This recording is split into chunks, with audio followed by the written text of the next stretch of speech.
Ito sa current location, yung huling update natin sa lokasyon nitong si Bagyong Tino, ito ay nasa layong 490 kilometers west-northwest ng Pag-asa Island, Kalayaan, Palawan.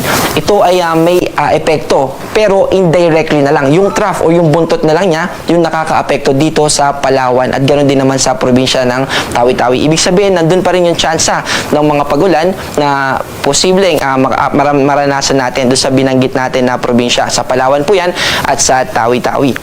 Patungkol naman sa isa pang bagyo na ating minomonitor, sa kasalukuyan ito ay nananatiling tropical storm.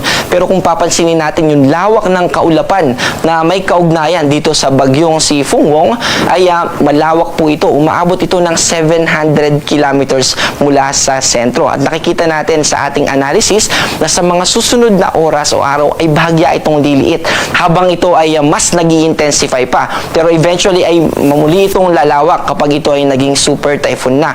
So, generally, nakikita rin natin na yung magiging movement niya ay pa-northwest papalapit dito sa Luzon. Pero sa kasalukuyan, yung kanyang pagkilos ay quasi-stationary. Ito po yung letters dito. At ibig pong sabihin yan ay hindi ito talagang kumikilos at almost na nandito lamang siya sa kanyang lokasyon. Isa sa mga nagko-contribute dun sa pagbagal ng kanyang paggalaw ay yung high pressure system na nasa northern part ng Pilipinas. Itong minomonitor natin na tropical storm ay nasa layong 1,660 kilometers east ng northeastern Mindanao. At dito sa ating forecast track, patungkol dito kay sa magiging bagyong si Juan, bago ito pumasok ng Philippine Area of Responsibility, ay mag-i-intensify pa ito into typhoon category. At pagpasok niya ng PAR by Friday night o kaya naman ay Sabado ng umaga, ito ay mas lalakas pa at aabot ito ng super typhoon.